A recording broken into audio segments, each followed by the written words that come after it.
May your name be glorified. May you be exalted.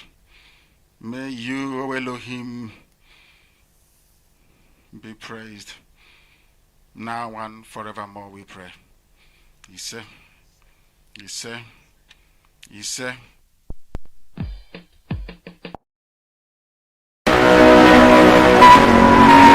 Thank you, Jesus.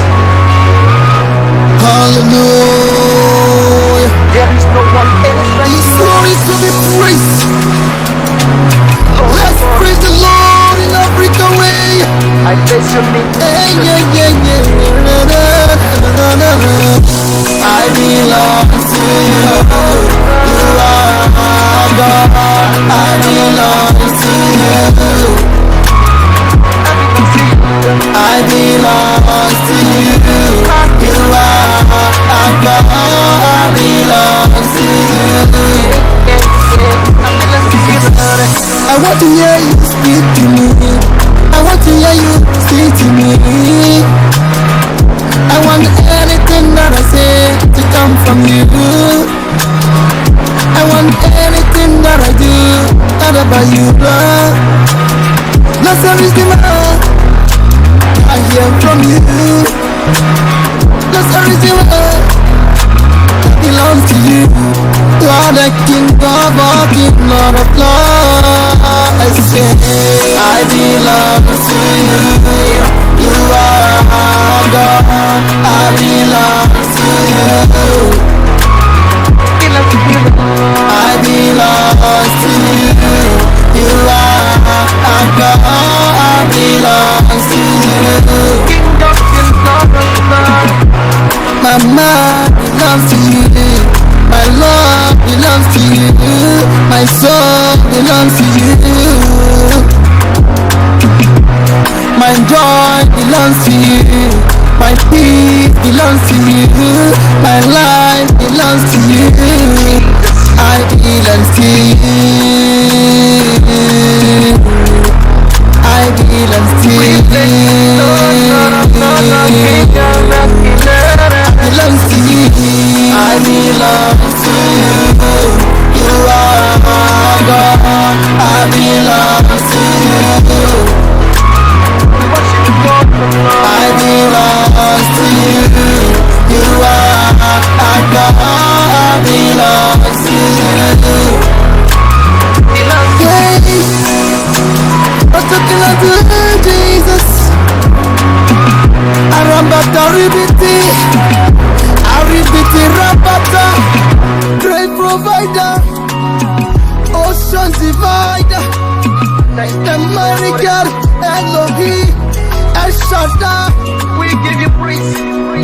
We make Hallelujah. don't be shoemaker. You are God. I belong to you. I belong to you. You are God. I belong to you. I want to hear you speak to me. I want to hear you speak to me. I want anything that I say to come from you. I want anything that I do not about you, Lord. Let's everything I hear from you. Let's everything that belongs to you. You are the King of all kings, Lord of lords. I say I belong to you. You are God. I belong to you. I belong to you. You are God. I belong to you. King of kings, Lord of lords. My mind belongs to you. My love belongs to you. My soul belongs to you. My joy belongs to you. My peace belongs to you. My life belongs to you. I belong to you. I belong to you. I belong to you. I belong to you. You are God, I belong to you. We worship the Lord from love. I belong to you. You are God, I belong to you. Belong to Yes, I'm talking unto Jesus. Arambata ribiti, aribiti rabata, great provider, ocean divider, the mighty God, Elohim, El Shaddai, We give you praise. Waymaker, Hallelujah. don't be shoemaker, There is no one. Okame, Obangla, belongs to you. There is no one else like you, Lord. Belongs to you. I wanna you are belongs to you. Belongs to you. Let's praise. Let's praise the Lord in Africa way. I bless your name. Hey, yeah, yeah, yeah. I belong to you. You are God. I belong to you. I belong to you. You are God. I belong to you. I want to hear you speak to me. I want to hear you speak to me. I want anything that I say to come from you. I want anything that I do not about you, Lord. Blessed is the man I hear from you. Blessed is the man that belongs to you. You are the King of all King, Lord of Lords. I say, I belong to you. You are God. I belong to you. I belong to you. You are God. I belong to you. King of kings, Lord of lords. My mind belongs to you. Of our mother station, Radio Biafra, London. Our leader's name is Mazi Nnamdi Kanu. This morning, I promised you yesterday that I was going to actually listen to a Zoom meeting. Unfortunately, we are going to listen to it regardless, but some of them didn't sound very well, so I'm not going to use them on the program, but I'm going to air some features of some few ones that came out properly to, people are talking about things that are happening to us, the legends. Somebody like Chief Mbazulike Amechi, our father, our grandfather actually, who is still very much alive today with us and happy and strong. Was able to be on the program. So I have to actually pick and then Archbishop was there too. He made his comments. Our father, what's his name again? Why am I forgetting our great-grandfather's name? The Yoruba, I'll remember it later. Just give me some time. So what I need to do now is probably add the program as much as I can before we can talk about it. So you have to listen to it very attentively. Just to be able to accommodate the keynote address by Bishop Matthew Asan Kuka, who will be catching a flight very shortly. So please, we would have that keynote address and then we can revert to our original order. Thank you, sir. Thank you, Max. Then could we have Bishop Kuka, please?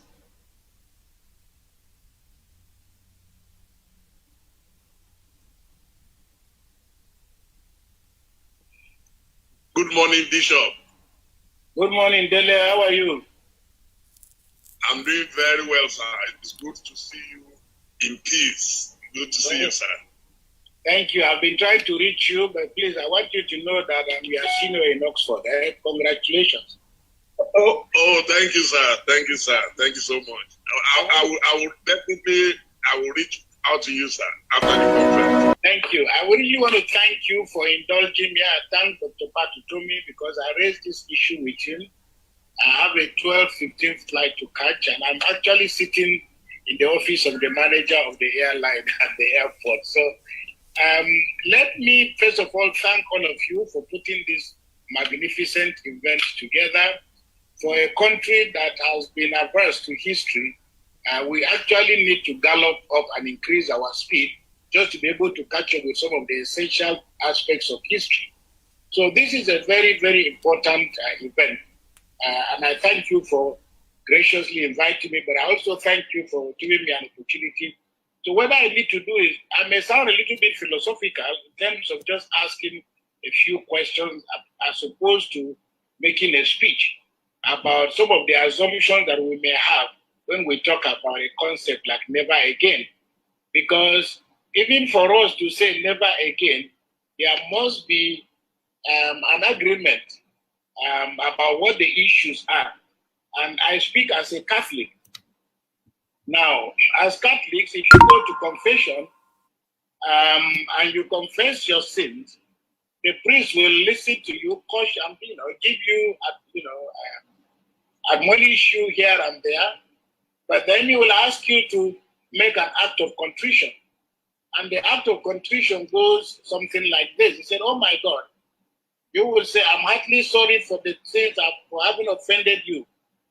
I detest my sins most sincerely because they displease you, my God, who are so deserving of all my love for thy infinite goodness and most amiable perfections. I firmly propose by your grace, never to offend you again.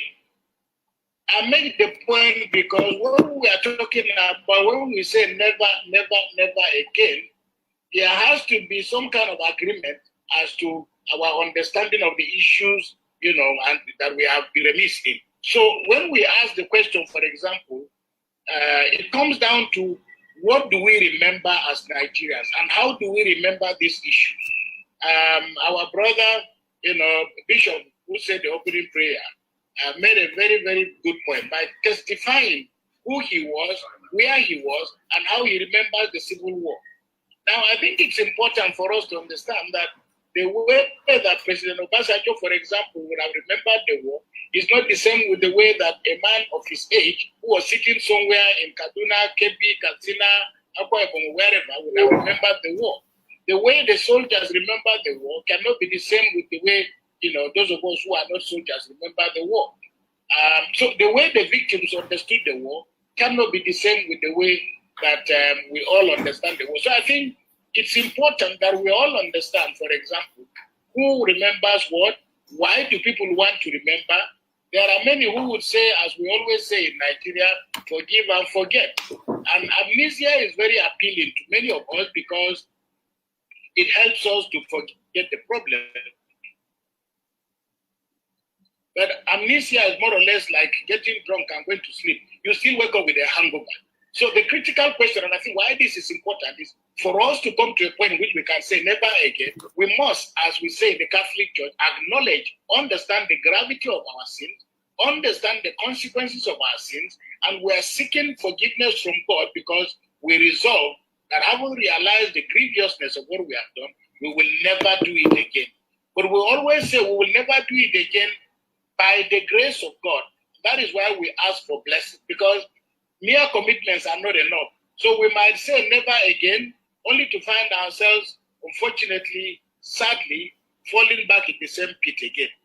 Now, I think it's important. The second point I want to make is we need a coherent narration and understanding of the events, that have been part of Nigeria's history. And of course, this is not a time to go back to the history of the Civil War. But what is very clear to everybody is that those who won the war, those who lost the war, and General Gowon's gracious statement that there were no winners and no vanquished, which was an unprecedented statement in a time of war in which a clear victory had emerged. Now, the graciousness of the military laid the foundation for us to begin a process and a program of rebuilding our nation. Unfortunately, tragically and sadly so, somehow things went wrong. Today, those who fought the war have made a lot of people who are full of regret. I'm told of a general who is of blessed memory now, but who said, look, were the civil war to occur again, he would be fighting on the other side.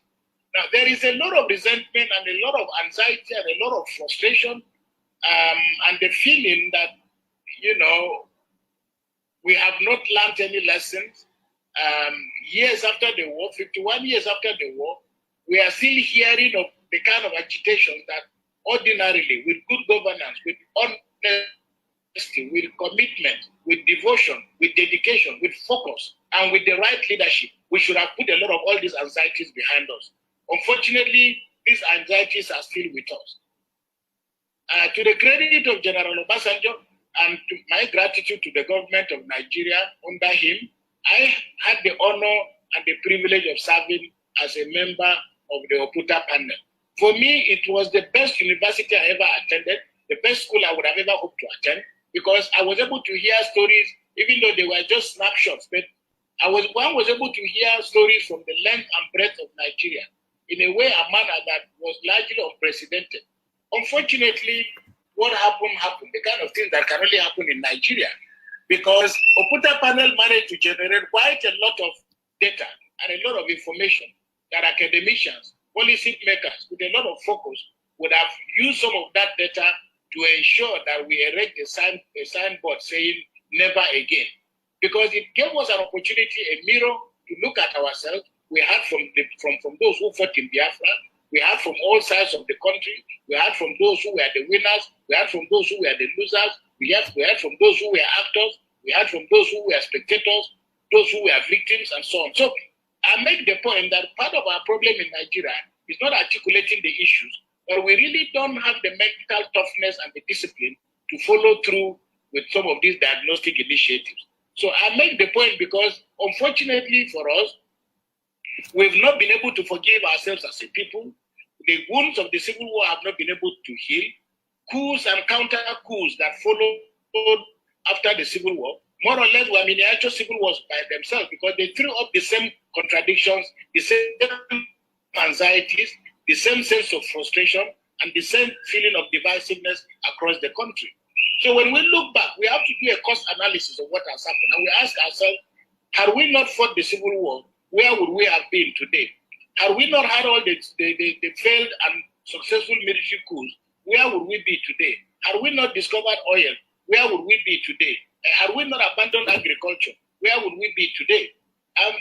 Perhaps the stories would have been different, but I think that an initiative of this nature must also give us an opportunity to do a little bit of a cost analysis as to what the implications of our inability to have the discipline to pursue effective and efficient policies through has cost us. Because the result is that we find ourselves still sounding even nostalgic about the way things were before the war. 50, 60 years later, we are still agonizing and wishing nostalgically that we had a little bit of steady power supply like we had in those days. Because when we look back now across the country, the entire country, nobody seems to be happy. The citizens of Nigeria are not happy across the board. And even those who are holding public office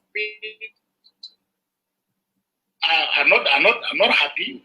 So the governor of Cross River crying tearfully on the ground that after having been governor for 6-7 years, he still felt he had not been able to meet even a fraction of the things he thought he'd be able to do as governor. So what really are the constraints? Because clearly we can see that people are not happy.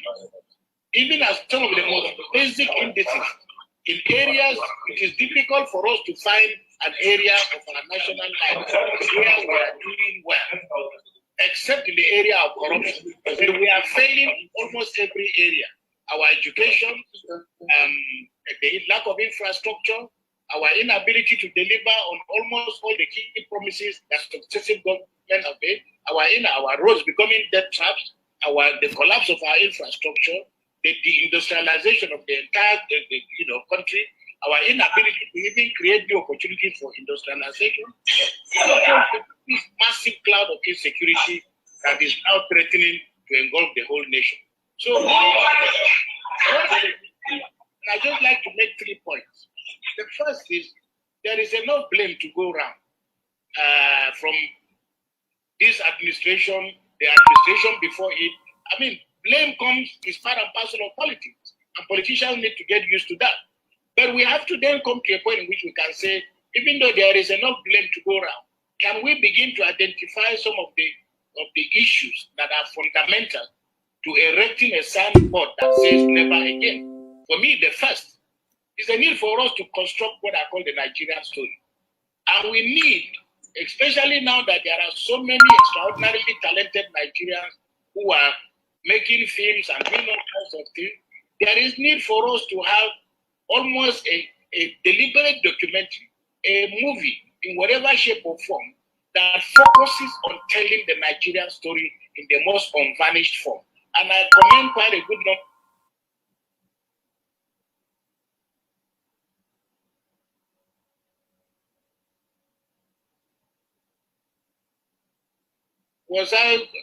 Was I muted? Dele? Go ahead, sir. Go ahead, sir. Oh. Please proceed, my lord. Go ahead, sir. It's been resolved. Go ahead. So I just want to end. I'll take the next 2 or 3 minutes and I will end. I'm saying, for example, that it's important for us to have an accessible story of Nigeria in a way, a manner that young Nigerians can understand it, as we say, the labors of our heroes past, where this great country has come from. Because too many angry young people are taking themselves as the beginning of the history of Nigeria.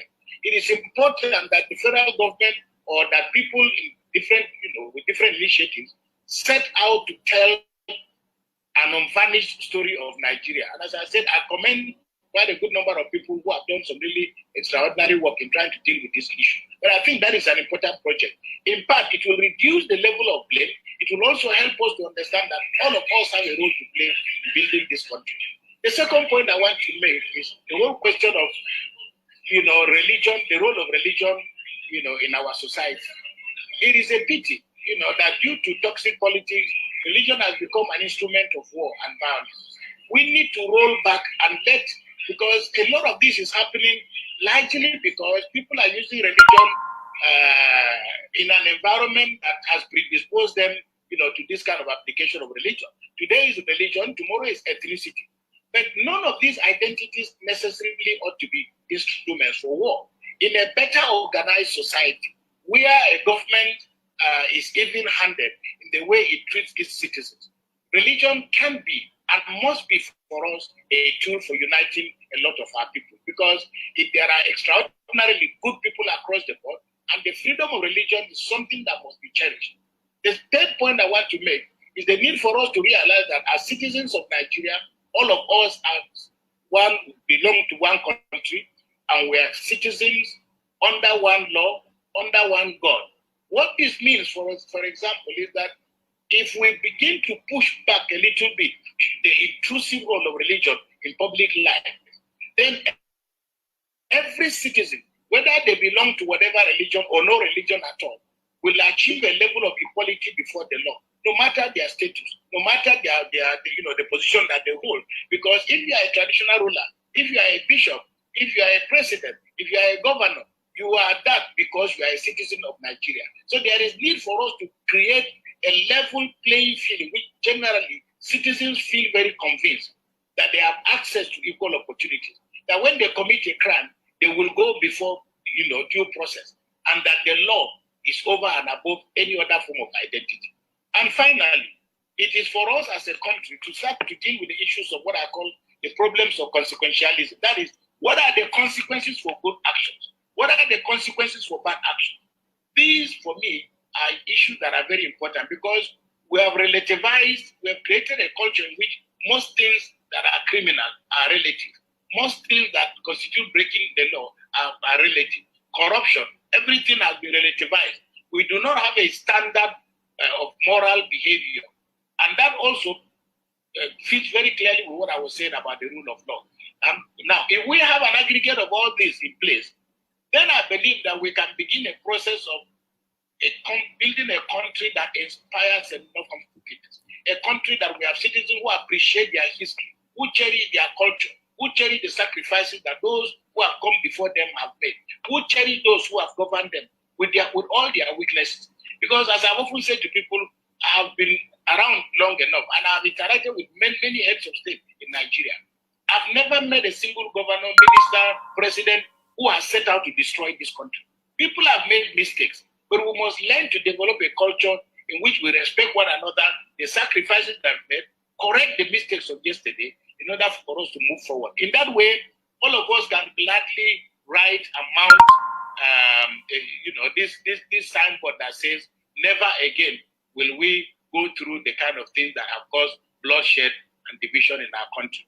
I want to thank you very much for indulging me and ask God to bless you for this wonderful initiative. May God bless Nigeria. Thank you very much.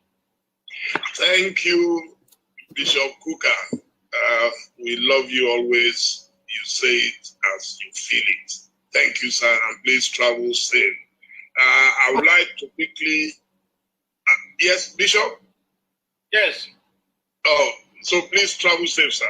Thank you. I will still hang around because I'm in the manager's office, so I'll still listen. Okay, so whenever the flight is ready, when the plane is ready, I have my body back. Thank you. I will hang around. Okay, Bishop. Thank you, sir.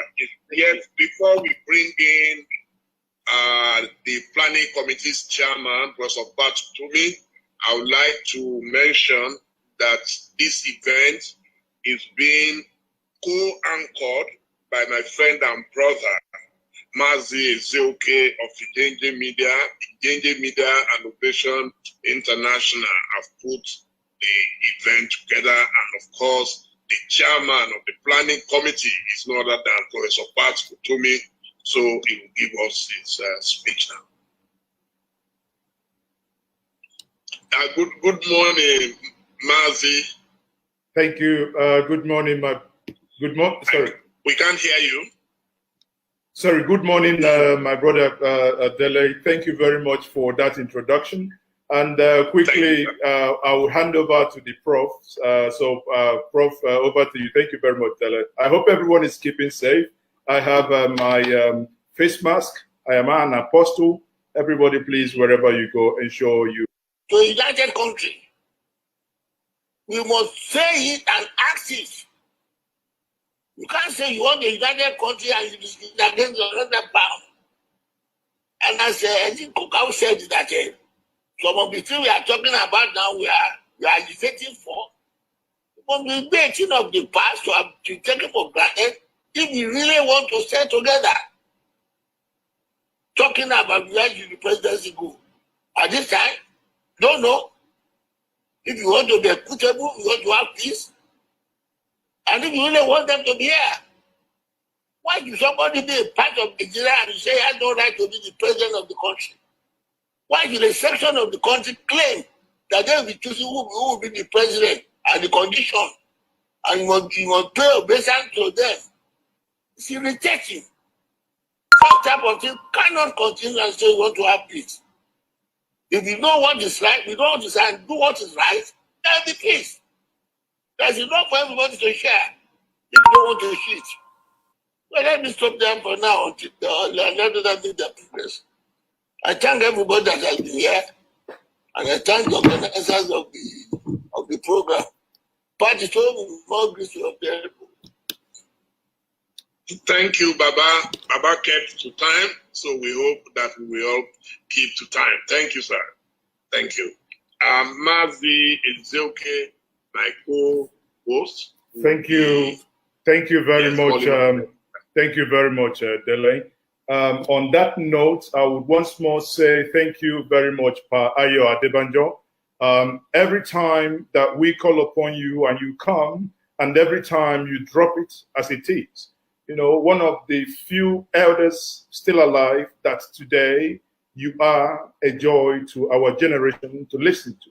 On that note, I will bring another person in the person of Chief Mbazurike Amechi. I am aware that he is in the house. Chief Mbazurike Amechi, please, can we spotlight him? Yes, he is another living legend, and it is an honor.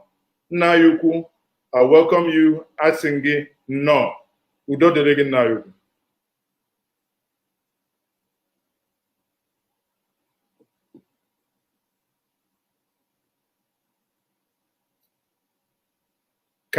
We can't hear him. Somebody mute it. Okay, the daughter, the granddaughter, somebody's there. Hello. Yes, we can hear you, sir, loud and clear. Thank you. You can hear me now. Yes. I want to thank the organizers of this program. I wish them well. I happen to be the only surviving founding father of this country alive. At this administrative level, I'm the only minister of the First Republic still alive. I'm sad. I don't know where to start. I don't know what to say.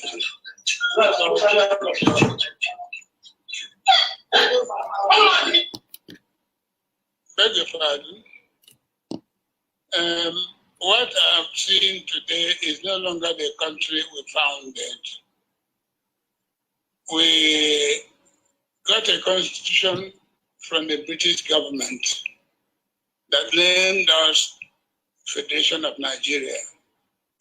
But we thought that was a constitution put into effect by a law made in British Parliament, by British government. And so in 1961, we, in the government of the Federation, appointed a body to draw up a constitution for Nigeria.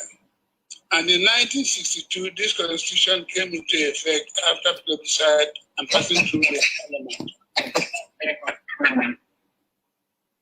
Beg your pardon? Go ahead, sir. Go ahead, sir. And so we became the Federal Republic of Nigeria, no longer the Federation of Nigeria, where the head of state was a mere representative of the Queen of England.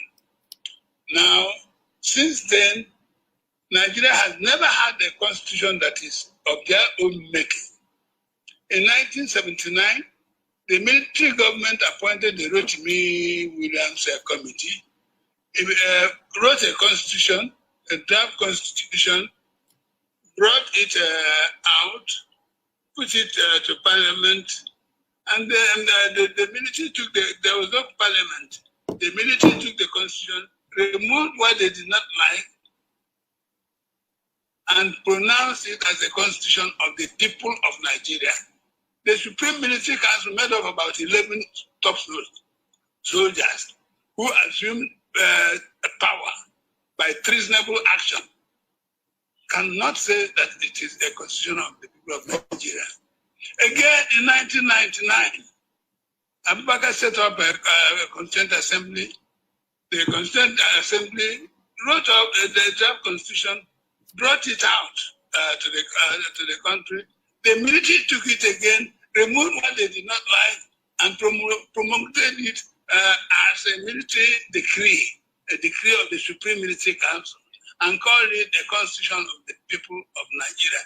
It is not a constitution of the people of Nigeria. It is a constitution of the Supreme Military Council made up of top soldiers from a particular region of the country. So there's no point deceiving ourselves. If we want to stop the thing, the Nigerian people must come together and write a constitution that will be a people's constitution, put it to plebiscite, put it to the public to decide what they want. I happen to come from the part of the country that was conquered in the Civil War. I happen to have fought Nigeria as a united party. I belong to the political party that believed religiously in a united Nigeria. That was why the premier of the Eastern region, that was the people of the Eastern region then, headed by Iyke as premier, elected a Hausa man, a Fulani man, as the mayor of Enugu, the capital of the Eastern region. We appointed Madam Umaru Yushal as a member of the Eastern House of Chiefs. We believed in one Nigeria. There's no part of this country that you go and you don't find an Igbo man having a business there. People don't have, the stranger don't have business in Nigeria. I want anybody to show me anywhere in Igbo land where there's another non-Igbo man establishing factory. But we're doing that. Yet we are. So where do you want me to go? I don't. This country has to start all over again. And we're not going to be happy in a country. If you don't want us in this country, let us go. You can't beat a child and stop the child from crying. You can't beat the Igbos in this country and stop the Igbos from crying. You treat the Igbos as you don't want them, and yet when they say they want to go, you don't want them to go. I don't want to go. I believe in one Nigeria.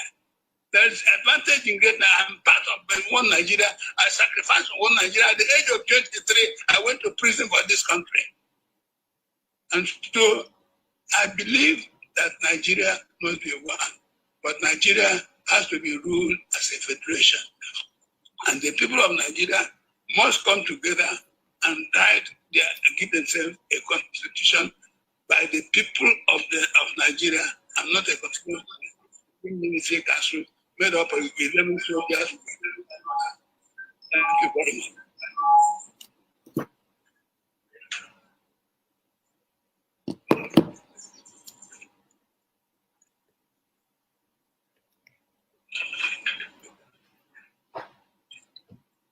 Thank you very much.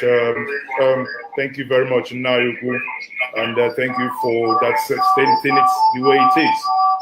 You know, it's one of those things where you've said it, and it is very clear. Anyone who is fair-minded, like Pa Ayo Adebanjo said before, that there are certain things that ought to be done if we want equity and fairness to be the watchword. On that note, I would bring back my good brother and Dele Mamudu, again, the chairman of Ovation International. Dele, over to you. Can we introduce the next speaker? You can unmute, Dele. Thank you so much, Mazi. Is it okay? I'm trying to see who is in the house already. Please, is Alhaji Tanko Yakazai in?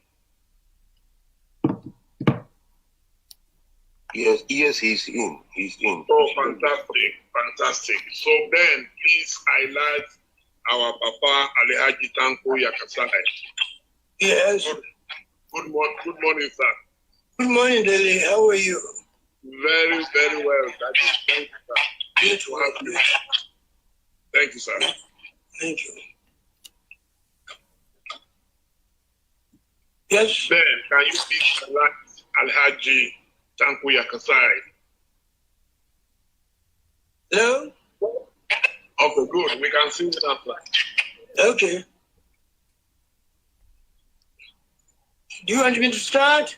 Yes, sir. Go ahead, sir. Yes, sir. Okay. Thank you very much. Thank you very much.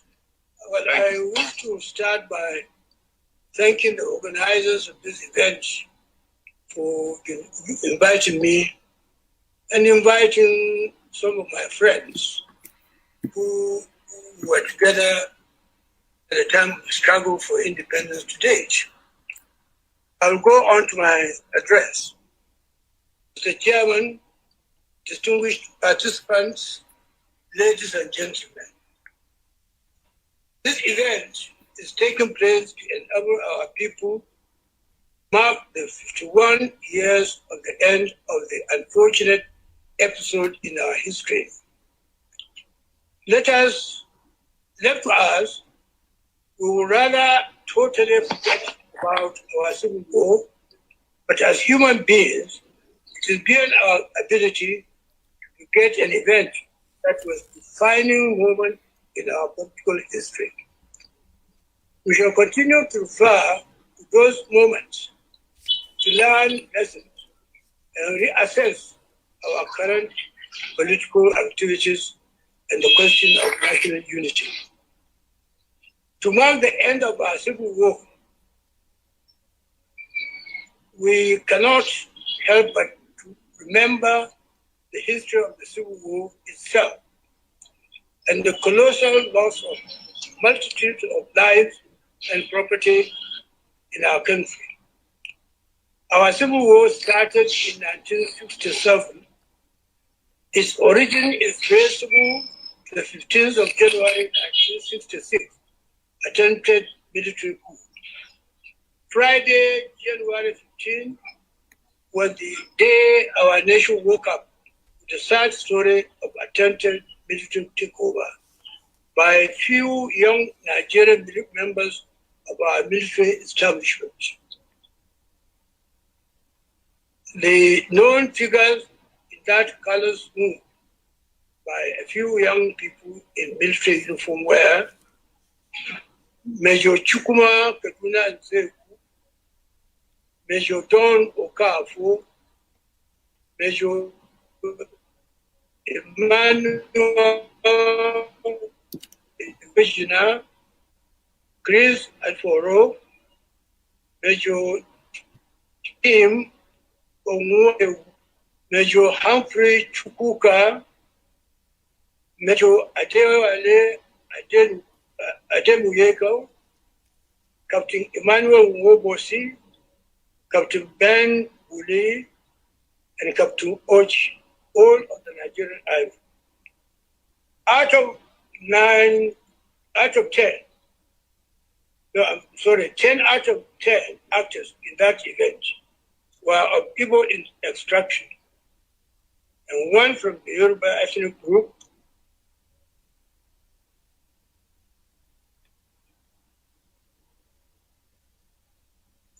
none from the north. And mind to realize that arising from military invasion and terrorist activities in the country. 3, the current secessionist movement with the state of Biafra under the umbrella of Ipob over 50 years after the Civil War was over. And 4, the mistrust among major sub-regional groups which remain a threat to democratic process in our country. Lastly, we'll need to learn lessons from the Civil War 51 years ago and address clearly the fractional tendencies in the country today. Unity, peace, trade, justice, democracy, and development must be made to work for Nigeria to keep it one and stronger. We should tackle the issue by deliberately skewing our next development plan and constitution to contain integration strategy as one of the major features of the plan. I thank you very much for your time, and I wish you the best on that. Thank you very much. Thank you. Thank you very much, Elder Tanko Yakasai. And you have taken your time to rail out, the histories that, as I would say respectfully, being understood and as was lived during your time. Now, we will be bringing other guests. However, there are some points that you raised that I would gladly want those who are also aware and who were around during the time, because what this event here today being organized by Nzuko Omunna, an Igbo think tank, and being supported by Njenje Media TV and Ovation International, is to bring the narrative to the fore, where we can, as Professor said before at the beginning, and Reverend Bishop Cooker also noted, that we will get to the point that we can build something together. As the team said, never again. Never again that can things that had happened in the past happen in before. On that note, I would say, if we have Elder Emma Elazu, if he's here, he can speak, and I would beg him if he can touch on some of the points as contained in the speech of Elder Pa Tanko Yakasai. Elder Emma Elazu, Uma Elazu, is he here? Back office, can you please spotlight him? And he can take over the podium. Back office, do we have Elder here? Yes, he's here. Okay, please. Oh, okay, yes. Nayuku, thank you very much once more for meeting us again. Udodrege, can you please now take the podium? Thank you, sir, for joining us this morning stroke afternoon.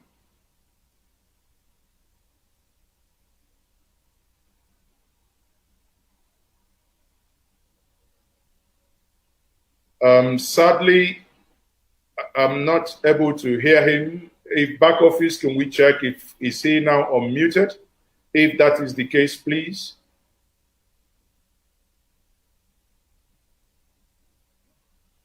Sadly, I can still not hear him.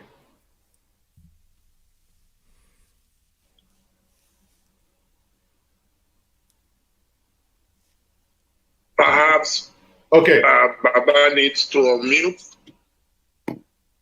I think he's unmuted. Maybe I don't know if it's connected via the internet.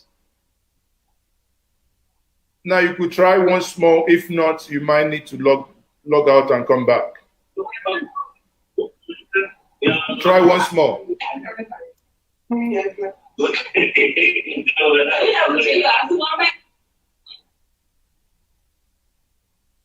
Was over, and 4, the mistrust among major sub-regional groups which remain a threat to democratic process in our country. Lastly, we'll need to learn lessons from the civil war 51 years ago and address clearly the fractional tendencies in the country today. Unity, peace, trade, justice, democracy, and development must be made to work for Nigeria. Was over, and 4, the Trouble is one of the leaders of southern Nigeria, Middle Belt, and we've been in active discussion with the Northern Elders Forum, is the co-leader. And I'm happy to see so many of our contemporary leaders, my friend Dr. Akim Babamed, Governor Peter Obi, and many others who are here. Now, for me, continuing from Father Kuka's, from Bishop Kuka's intervention, Keynote, which I think has covered the most critical issues. And I must commend Bishop Kuka. He remains, I did a lot of my scholarly work in South America. And I know that the change that came to South America came mostly from the clergy. We call them liberation theologists, and Father Bishop Kuka has continued to play that role, being the conscience of the country and speaking what many of the ordinary people are not able to speak. But I think he has made a critical fact that what the war, who may not know, but those of us who are from the South were as much victims as the people from the Southeast. And like Professor J.P. Clark aptly put it, we're all casualties, both the winners and the other side. But we also found ourselves in Biafra.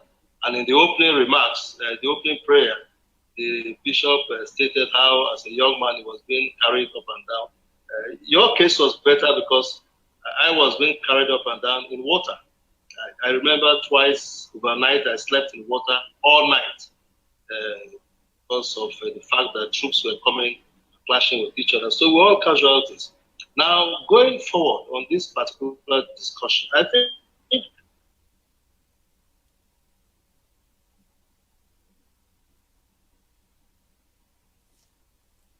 wars have always been with nations. Nations, human societies, people have always tended to express themselves in terms of having strong views, which sometimes end in conflict. So we have seen civil wars as part of human history. And it's not to bemoan the fact that a war took place. We all knew of what happened in the American Civil War, where over 600,000 people died. And the series of wars in European history that took place 100 years.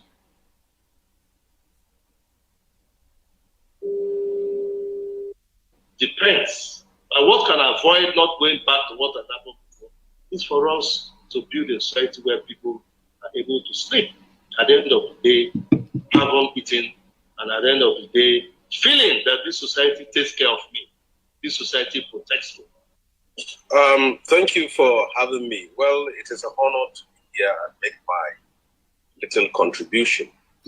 First of all, I must appreciate the honor of this invitation. And then I have had the presentation by various speakers, particularly the elders, those who have seen it all. But for me, I have a very little contribution to make. First of all, we can happily say that the Civil War has ended over 5 decades ago, but the civil battles continue. Because from the time the last gunshot was silenced to this time, thousands of people lost their life as a result of issues still that has to do with the unity of the country, whether it is ethno-religious war or sectional issues or whatever. We are still having problems with ourselves as a country. And then the next I will say is that what are the lessons we have learned from the Civil War? Because for such number of people to have died, over 2 million, and for such a country that has invested so much in that war, in the name of uniting a country, what have we actually achieved? Are we actually united? These are the questions we need to ask ourselves. Well, for you to get the practical answer of that question, you need to go through the comments of people, young people that come from the southeast, and young people that come from the north, and young people that come from the southwest. When you go to social media, the young people who have even not experienced that war are still entrenched in the belief, young people from the southeast, that the war was a massacre, was a persecution of people of Igbo ethnic stock, and the ones from the north still feel justified on the federal side. So what have we actually achieved? It is important for us to understand that the national anthem is not enough to unite a country. The constitution of the country is not enough to unite a country, or the national pledge, or whatever emblems we have at the national flag or whatever. But what is most important is that we must entrench justice and equity. Every part of Nigeria and every Nigerian from any part of the country must be given the recognition, the honor, and his dignity must be recognized as an equal participant in the Nigerian enterprise, which is very much lacking. In the late 50s, Umar Altine from Sokoto State contested election in Enugu State and became mayor. His family still lived in Kaduna, and I happened to visit them some few weeks ago. Their own thinking about Nigeria was different from what we are having today. In 1999, Iyke Madu from Imo State was born and lived in Kaduna, and he contested the State House of Assembly and won. Now, with these two examples, it is impossible for you to say 2 decades after the restoration of democracy, it is possible for anybody from the north to win an election in the south, or anybody from southwest to win an election in the southeastern part of Nigeria. So we're supposed to have said we have progressed to the point that we can really say that we are united as a country. Truly, we have built the Niger Delta Bridge, and one is still under construction. But the unity of our people in their hearts, their mind, and spirit is still lacking. People still identify with themselves with with their ethnic affiliations, with their religious groupings. We completely lost what we thought we have founded by that war. And I think these are issues that we need to put forward. People will say that progress has been made by establishing schools, unity schools, NYC, and whatever. But just engage each Nigerian from where he comes from in a discussion and see what he will say. And they were not speaking out of a theory. It's the reality that that really formed them as a people in the last 5 to 6 decades. If you are holding a position of authority, whether you are a controller general of prisons, immigration, and customs, and your time of retirement has reached, instead of those in the political authority to give the next person in charge to hold that position and assume the seat, they will retire as many people as possible until they reach someone of their own ethnic group. Now, how can you unite a country with all your national conferences, national flag, national anthem, once some Nigerians are more Nigerians than others? You can't have a country that you can actually be proud to call your own.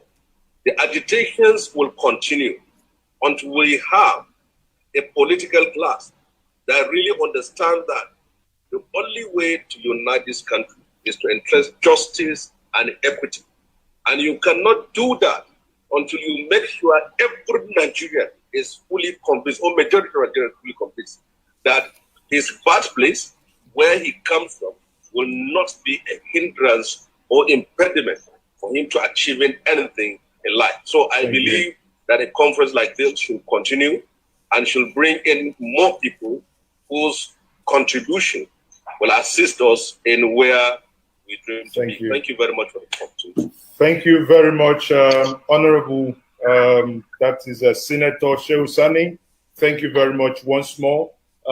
As your colleague, or your former colleague would always say, you speak the truth, you die. You don't speak the truth, you also die. And I say thank you very much for staying with the truth this afternoon. On the same time, I would I have Dr. Omar Elazu on the line, on the telephone. He's going to now speak to us via the telephone. Elder, please, can you quickly make your intervention note? I would want you to look slightly to the presentation made by Pa Tanko Yakasai as he made his presentation. And I will want you, in your submission, if you can quickly also respond to that, sir. You are now, everyone is listening to you, sir. Dr. Omar Elazu, can you go on, sir? Hello? Yes, we are hearing you now. Go ahead, sir. Can you hear me? Yes, loud and clear, sir. Okay. Thank you very much for involving me in this discussion. It's a pity that I cannot manipulate all these first world gadgets. But a little that I've heard, let me comment. I heard my friend Tanko Yakasai reel out the names of Igbo officers who were supposed to have killed northern officers and politicians. But he forgot to mention the conditions that brought about the first coup in the first place. Because when you come to equity, as the lawyer said, you come with clean hands. If we are talking about never again, I was going to suggest that we look at it from a point of view of a statement of hope, not wishful thinking. It's a statement of hope that maybe we can stop the kind of circumstances that caused the first coup in the first place. I believe that Tanko Yakasai is as old as I am. He should know that the problem started even from the census. From the census issue, we moved to the issues in the Western region. We moved to the issues that sent Kifawulo was to prison. We moved to the issues that caused Akintola, to take over the Western region. All those things, and the Western region election, which was the gap that made the young men of January 15, 1966 to do what they did. And if you read their speech, you will know that they were Nigerians and they wanted to make Nigeria proud. Even if it is all Igbo people who did it, which is not true. Those young men, in my view, were the real Nigerians who wanted Nigeria to stand proudly among other nations. I think that in the process, they did not succeed. But who stopped them? It was an evil man drowning other people. So when we tell her, it will not help us in solving the problem of never again. Having said that, let me just say a few things. I believe Nigeria can be a great nation. But it cannot be a great nation if we keep on lying to ourselves, or if we keep on hiding our history. We have to write history in such a way we face the facts. If we want to say who killed who, then I read Obasanjo's book, I've forgotten which one. And he mentioned, he himself knew about the coup. We talked to him about the coup. What did he do? And there were many others like that. If I knew they were going to do it, I can get the list of the officers who participated in the first coup. But let us put all that aside. The issue that we have now, we are having this hope that in the future we will not get back into the issues that led us to 1966 and also what has been happening since then. Because after the first coup, the second coup, which was a revenge coup, took almost the lives of all Easterners, not just Igbos, Ibibios, Effiks, Ijaw, officers who were in the army. They were almost all eliminated. Over 200 officers in one night. So we are not going to be saying, oh, you talk about some, you don't talk about others. It's not going to help us to say never again. Now, there are two things I'll suggest, because I understand I should speak for about 5 minutes, unless I'll come again. For us to be able to come together and behave in a way that we will say never again, we must build a kind of moral order which everybody will subscribe to.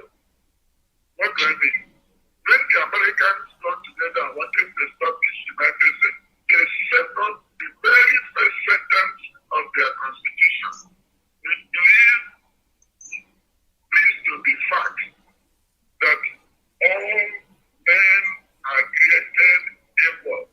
Stop. All men are created equal. Is there any sentence in our whole political history that we say all of us are agreed that that is the beginning of the moral order which will govern our living together? Unless we're able to do that, and in 2014, the Constitutional Conference did write certain conditions. They said everybody must have subscribed to it. I have been in almost all the Constitutional Conferences. We come around and people talk and we go and nothing happens. And the fact is that there are people in Nigeria who don't believe that other parts of Nigeria can produce people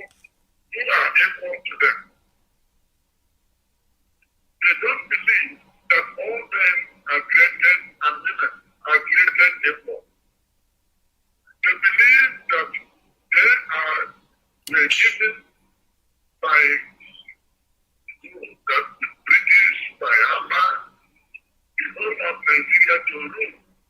And everybody else, you have to do what they say, or there will be no Nigeria. That is not the spirit in which we can say never again. And as far as I'm concerned, unless we sit down together, 20 people together, and we agree that this is one thing that will hold all of us together. Like America said that all men are created equal.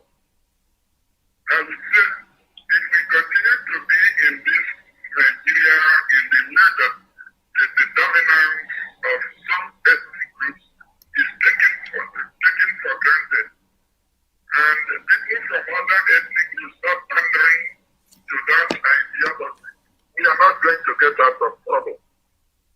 Because today in Nigeria, the tension between the images of a moral order, which many of us have in our heads, and the actualities, things that are actually done, they are so miles apart. You can't be talking about democracy and then you cannot sleep with your two eyes closed because somebody is carrying AK-47 and wants to kill you. Somebody you don't know, somebody you don't know, somebody who simply wants to kill you because you are who you are. So, my friends,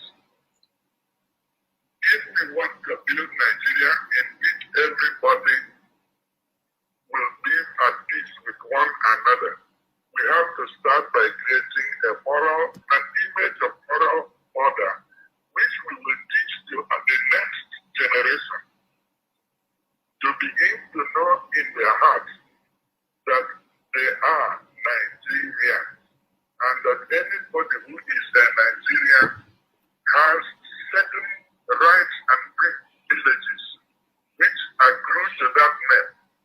I remember in 2005, Nikki Toby was the chairman. Sir, can you run? He wanted people to speak. And I raised my hand.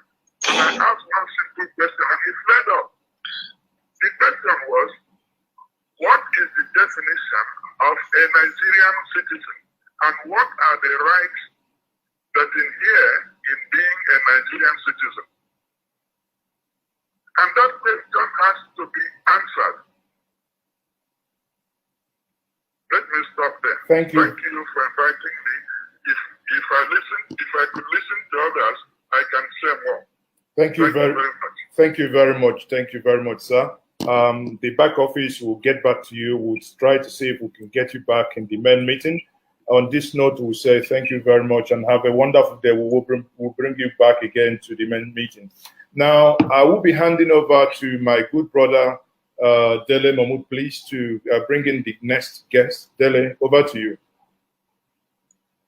Yes, our next guest is a woman of substance and someone I like to hear speak all the time.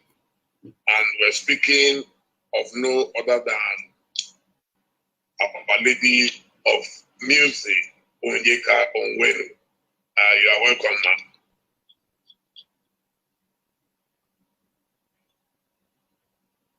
We're not hearing you, ma'am. Okay, you can hear me now, yeah? We can hear you now, yes, please. Lovely. Thank you, my brother. It's always good to see you. My deepest respect to our elders who are here at this meeting. Thank you so much for taking the time. God bless you. God keep you and keep us too. I'd like to start by paying my respects to some great men who've passed away recently. There are many of them. I'll just name two.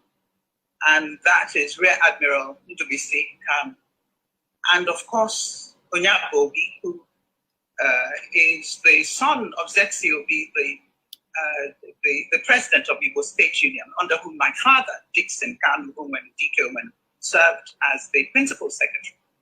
There's a long history here. We're losing people who have still so much to give to this country and so much direction to give to us. I'm almost tearing up and I don't want to.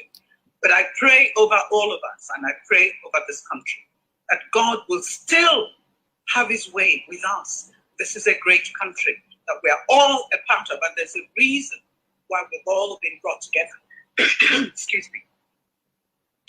Having said that, I want to thank the organizers for having me last year. I didn't expect to be on this year. In fact, I didn't want to. Because one of my principal problems with my people, Ndigo, is our lack of recognition and support for our women who happen to be the best in the whole world. We've proved that we can serve, we are committed, that we care, and we love this country. Not just Igbo women, but Nigerian women in general. We have not been given our dues, we have not been given our place in the polity of this country, and it's really a waste. You do not go to war with one hand tied behind your back, and that's what Nigeria is doing. And if you don't know that we are in a war, please know it today. We are fighting on all sides. This is not the country that our fathers left for us. This is not what they wanted. This is not what was organized. A country that is rudderless. A country that does not care. That the value of human life is totally diminished. A country where somebody can stand up and tell me that I have to be a slave, that I don't have a right to certain things because of where I come from. I say no. And that is where we stand, and I believe I've been listening to everyone. That is where we stand when we say never again. Yes, we have not explored all that brought Biafra about, and I've listened to some of these speeches here, and I cringe at the fact that not much has changed.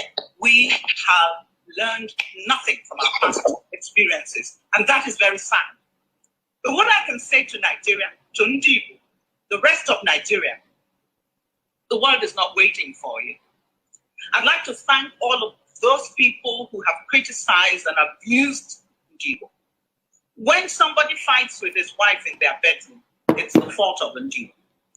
I was disgusted with all of our acts during the NSAS tribulation, and it was a tribulation, that our children were killed in front of us.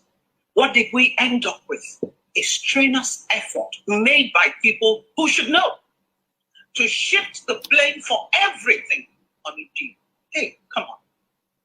We are no longer considered citizens of this country. When there's a problem, everybody unites behind hating Ndibu.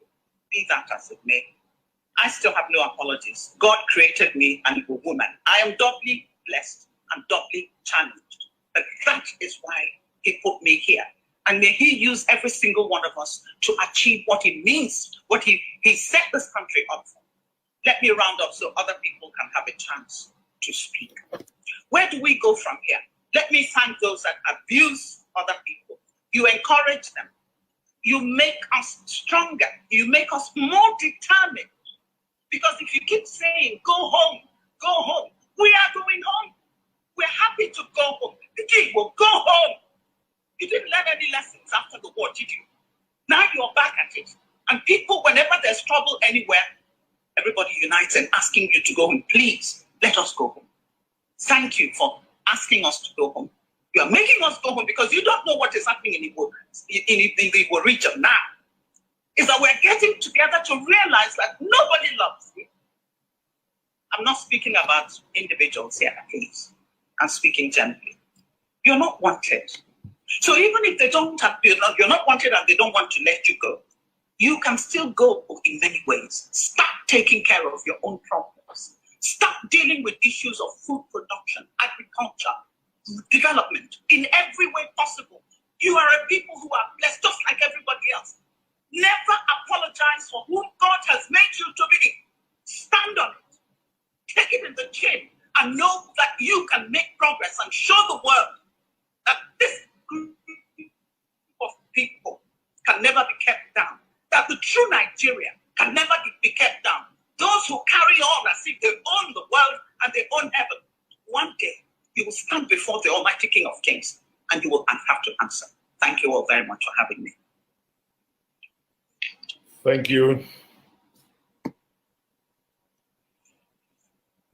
Thank you very much for that short and brilliant speech. So on this road, we'll be going straight to the next speaker, and that will be Dr. Akim Baba Ahmed. Doctor, please, you are welcome to make your speech now. Thank you, sir. Thank you very much. Like others, I would like to also express my appreciation for being part of this very important meeting. And I'm happy that I'm speaking this late into the program, because it has been a very rewarding 2 hours. I've listened to a lot of people. I'll be honest, I'm upset, deeply upset, because I've had the kind of voices that I thought we shouldn't be hearing at this stage. And maybe it's a good thing that the organizers picked the theme Never Again. It's we who should be reminded about Never Again, not the rest of the nation. We are more bitter now about the Civil War. 51 years after the end of the Civil War, we are more bitter about the circumstances, about what happened, what didn't happen, what versions of history we want to adopt, what version of history we want to throw away, than we were 5 years after the Civil War. We finished this war in 1970. Within 4 years, virtually all the Igbo who had left the North, who were still alive, had come back to the North. They'd taken up their lives. Northerners have moved to the East. Nigeria had moved on. Here we are 50 years, abusing each other, disputing the history. So it's a good thing that we are saying never again. But I think we need to recognize never what again. This is the elite. This is the cream of Nigeria. And we are speaking in a manner that suggests as if we're still fighting the war, which means this country has not made any progress. Certainly it hasn't been. Now, history is very important. Virtually every speaker here has drawn attention to the fact we need to understand what happened. And there are many versions of this history, and you can never get just one version. There will be many, many versions of this history. There's no problem with that. But let's agree on certain basics, even if we put a spin on some of them. There are many things Nigerians did well.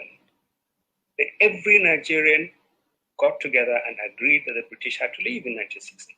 That was a great achievement. It was achieved by Nigerians. We ran a government with all the problems for 6 years until the military came in and took away a democratically elected government. And they launched the country on a path of tremendous disaster, which went all the way until 1970. Now, you want to blame one part of the country, you want to blame the military, you want to blame the civilians. That's a different thing entirely. We need history, but we need to be careful. Our present and our future should not become captive of the past. If we do that, we will never fix the problems of today. We will always fight over what happened in the past. This is, for me, the most important lesson of what is going on now. We keep harping on what happened in the past. What do you do about now? What do you do about the future? How do you fix this country? How do you address the youth of this country? When we have fed on wrong information, misleading information, lies, alternative realities, we've created enemies for them. They have no business having.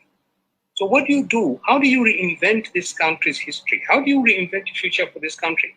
Now, for me, I think the starting point is to recognize the fact that the elite, the post-Civil War elite, has substantially failed this country, and even more than those who launched this country into the disaster that ended in 1970.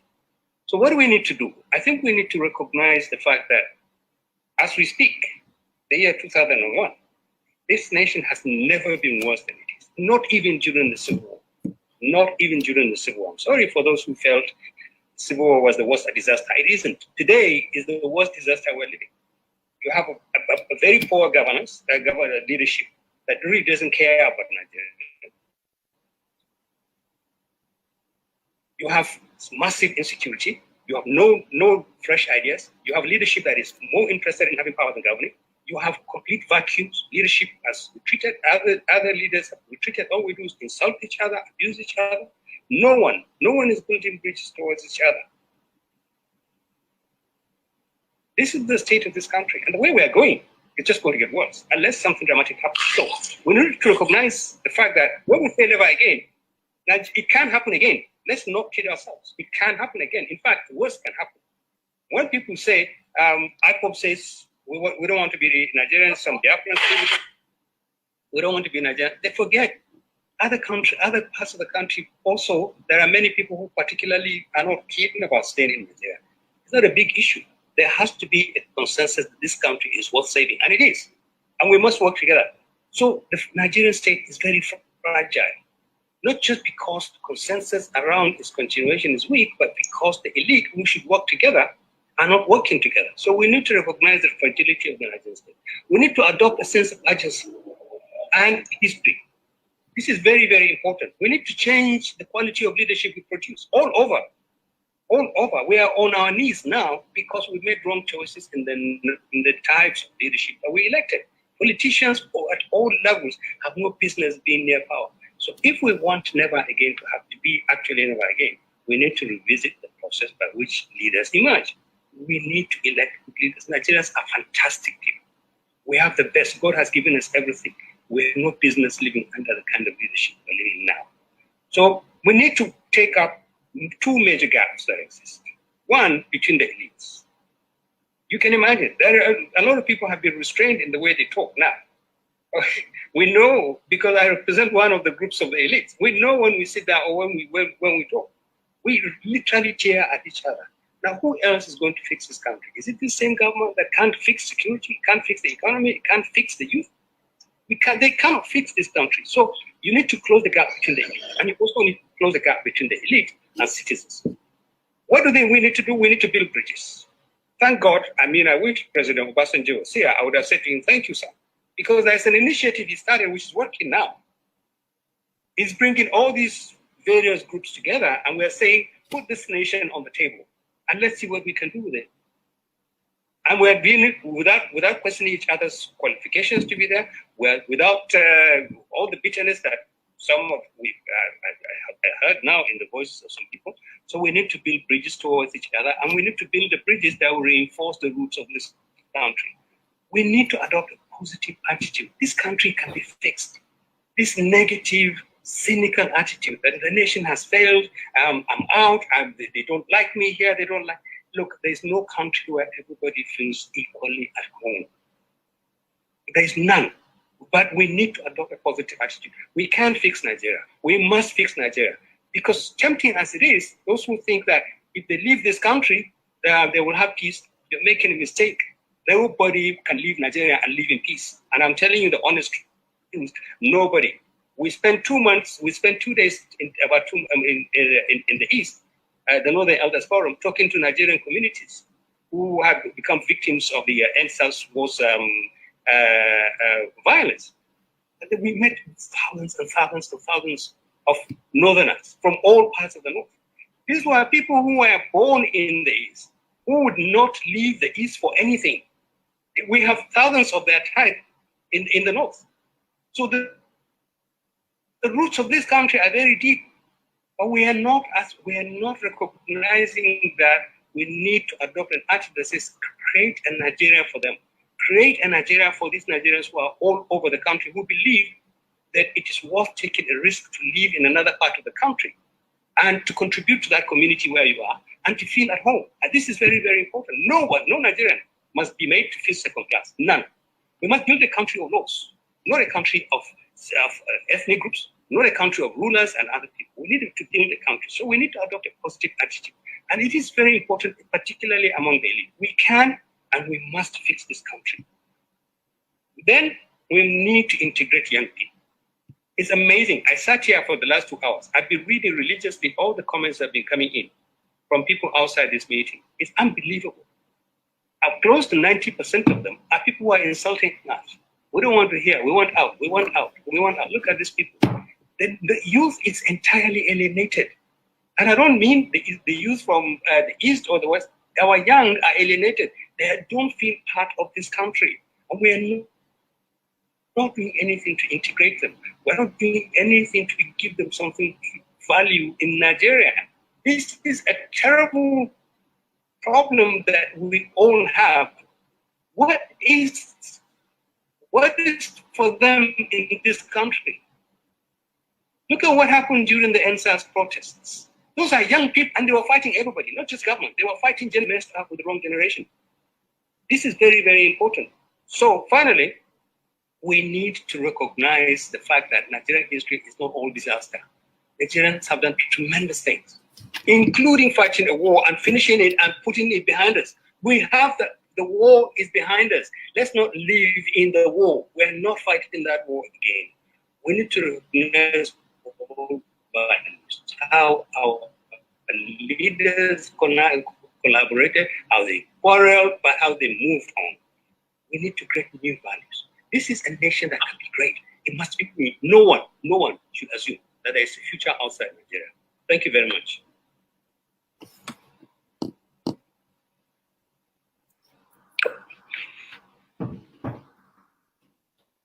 Thank you very much.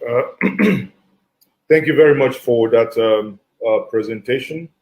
And I think you raised some salient points that should please engage our minds and for us to understand where we are headed to.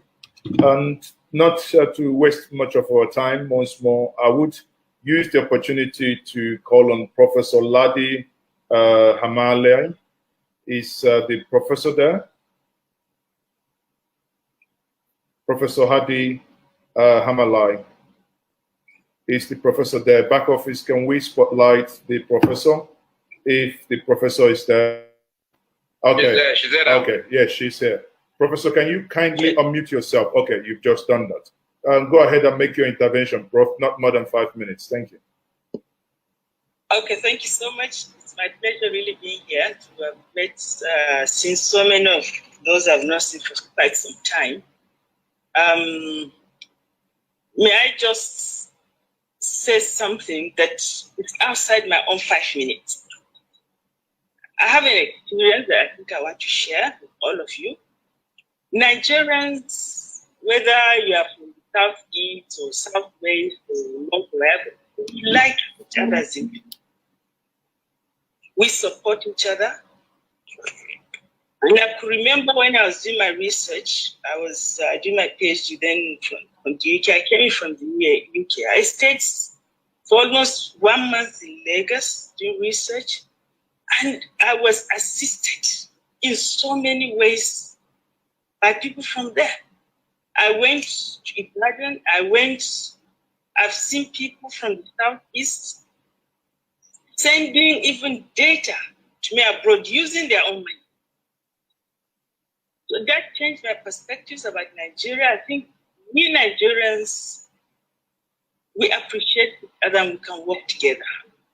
But when politics comes in, then that's when things start falling apart.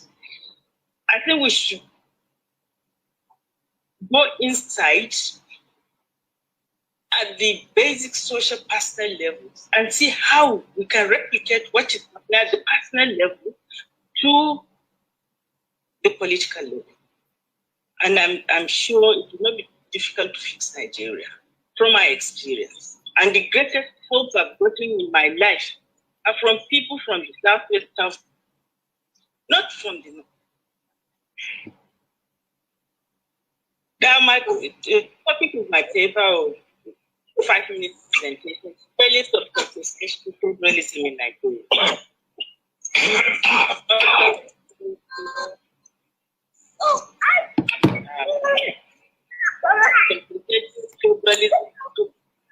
Away from regulation, polarization, divisions in society, through power sharing arrangements, resource sharing arrangements, and so on and so forth. And some people believe, and often believe initially, people like Lippert and so on, that it's a panacea for solving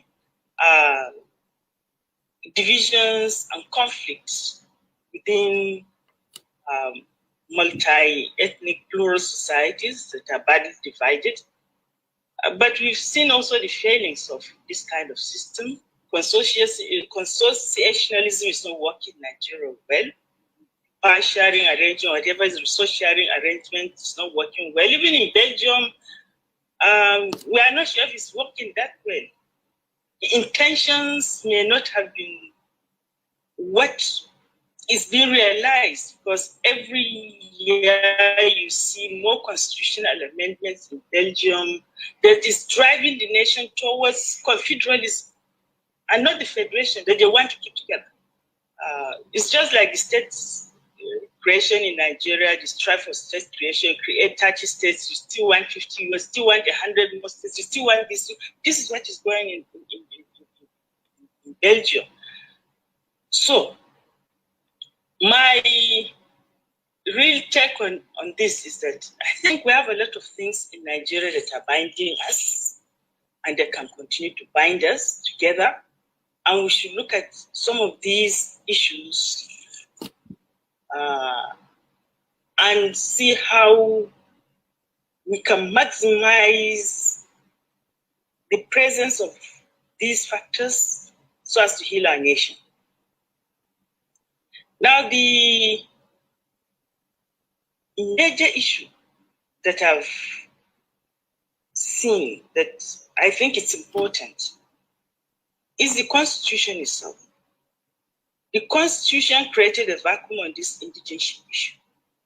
Section 147, subsection 3, talks about ministerial appointment and must be indigenous of states. I think this is what created an issue, and since then you start having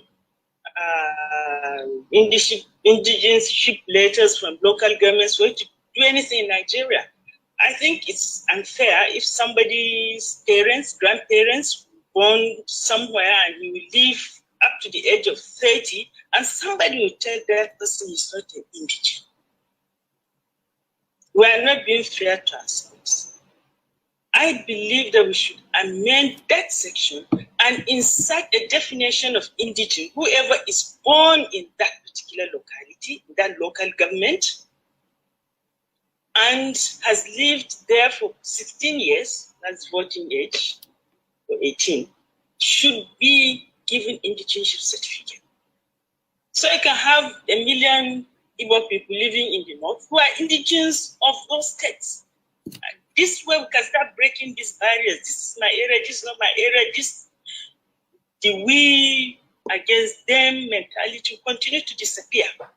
I think slowly people now find that there's an open space in the country for everybody. You belong to whichever part of the country, not just one part of the country.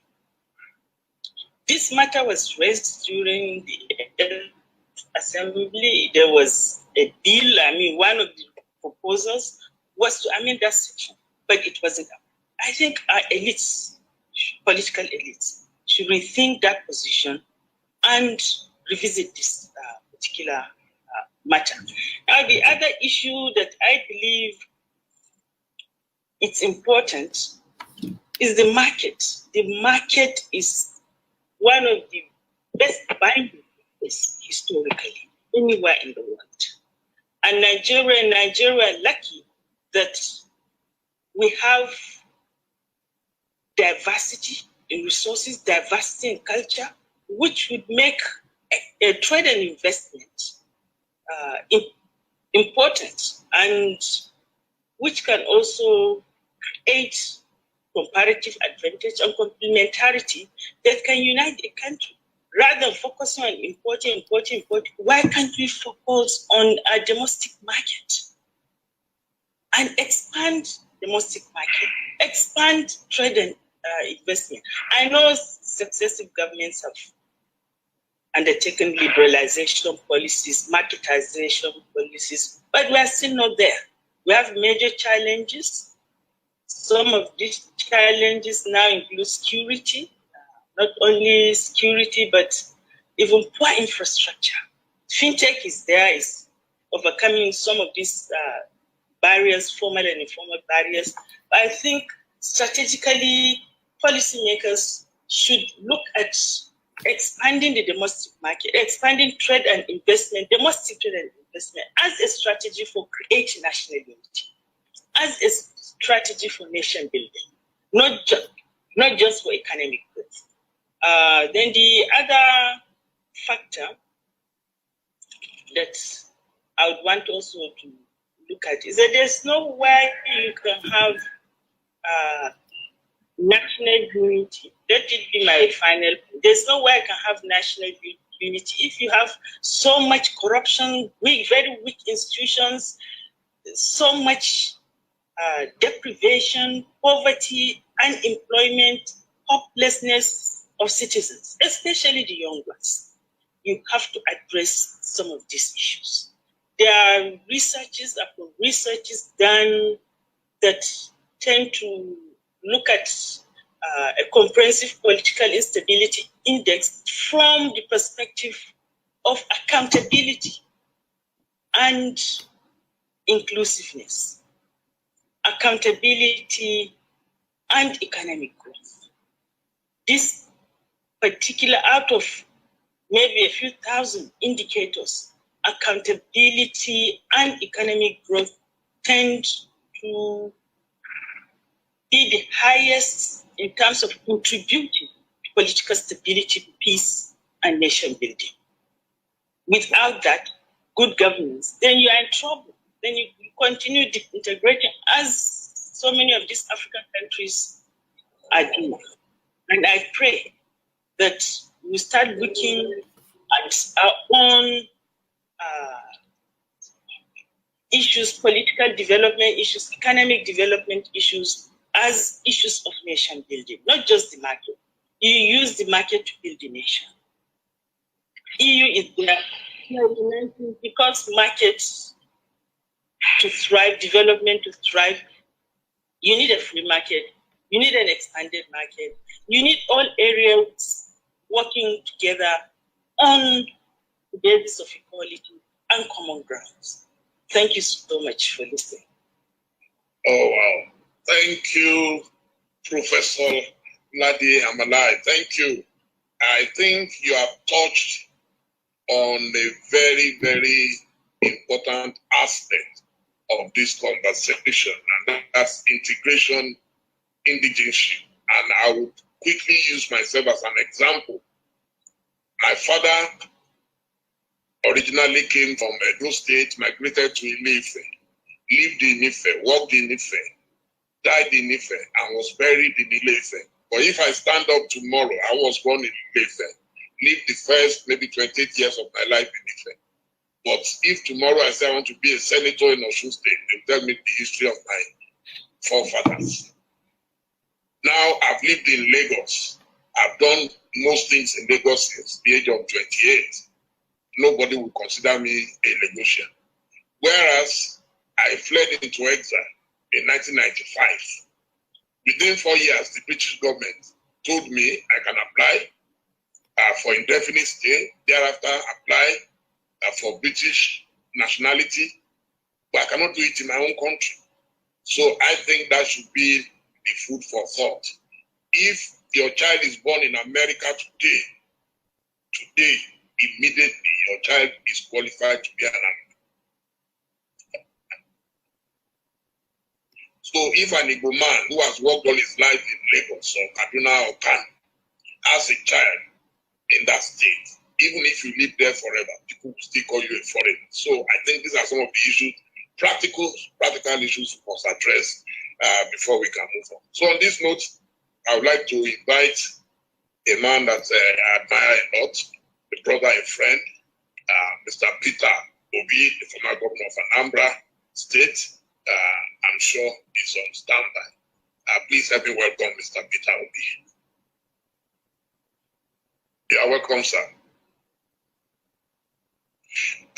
Thank you. I don't know whether I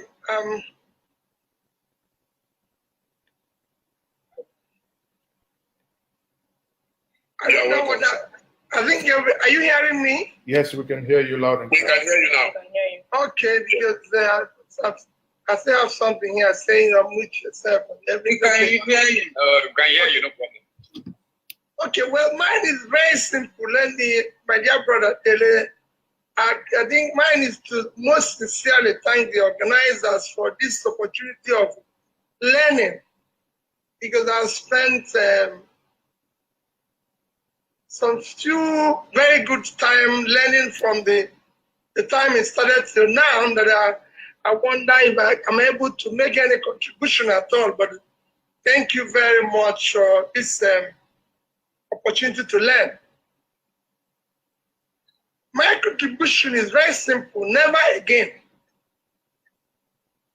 If you listen from our fathers that we hear, which I'll thank them as their son because I listened to them, tell you where they are yesterday, and you listen to my own brothers from Kuka to my sister, Iyke, and you could see that when we say never again, it is, we just have to remain prayerful because we are still traveling on the same road to the same destination. The road has gotten more bumpy, worse than it was that then when they traveled it before. So if you compare what I've heard today and what is happening today, it's like what brought Nigeria to that destination in the past have actually gotten worse today. So that road has become more bumpy. The destination is even worse because some of the things, coincidentally, when one of the fathers, Tanko Ekasa, was talking, he talked about Emmanuel Uwobosi being part of the coup. Emmanuel Uwobosi is actually going to be buried tomorrow. I'm actually leaving this to attend his nights of tributes and everything. It's going to be buried tomorrow.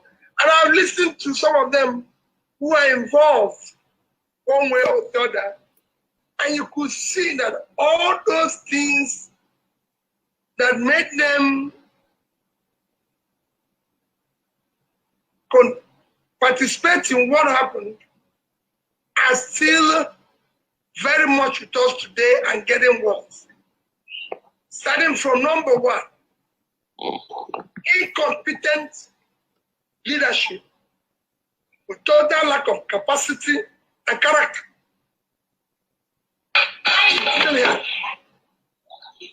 You have a situation where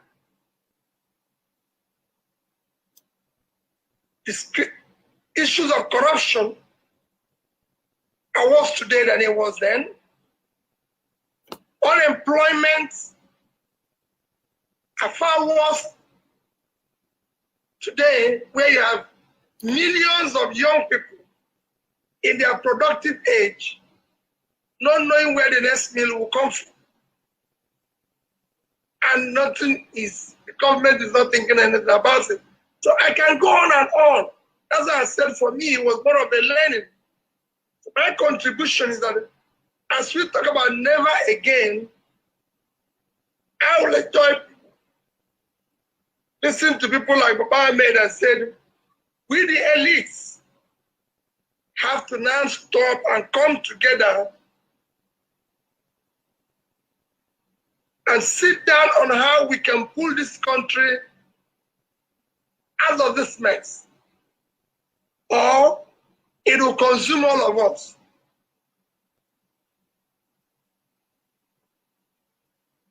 That's where I will end. I said my own is the learning, but we cannot continue the way we are today. We have across the entire country, for local government to the highest level, what I can call incompetent leadership that don't have the capacity to solve the country's problem.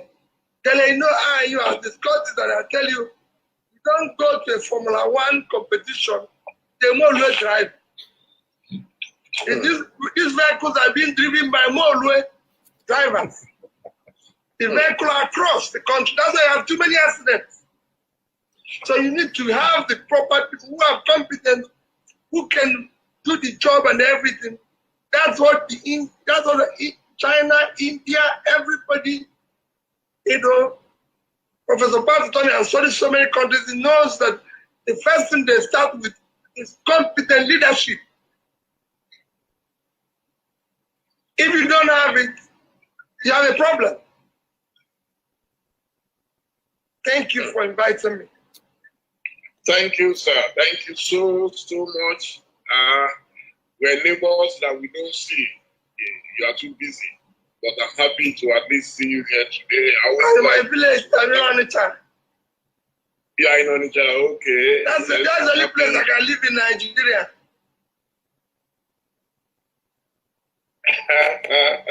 No, you can't run away from Lagos. You are part of what's here. So, on this note, it would be nice for us. I've been taking some questions, and I'm sure Mazi Ezeokechu would have seen some questions or comments from people. But the one I would like to take first is the one that talks about what Chief Abiola would have described, and Abiola would have said it, that you don't shave a man's head in his absence.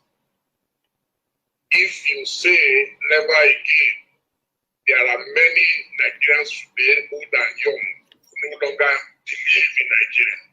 So those of us who believe that Nigeria can still be salvaged are the ones talking and having this conversation. And then someone has asked a very pertinent question, that we have someone like Mazi in who is very, very influential in Southeast. He no longer talks about Nigeria. He believes that it's not feasible, it cannot exist. I noticed that I saw him online during this program. And if he's still there, I would like to ask him, one, why he has given up totally on Nigeria, which is cheaper and which is less dangerous to our well-being, to fight another war or to stay together. So I would like to provoke that discussion. If he's there, I will ask Ben to please highlight him, and then let's hear. You see, because it is true we cannot change the mindset in life. Some people are already talking that no, they want to go away. My own concern is that Nigeria, it's possible for Nigeria to break up without a fight. And so, do we want to kill more millions of people or what, so I leave the rest to him if he's there? Has anyone say Mazi in Ambikano if he's there? I saw him briefly.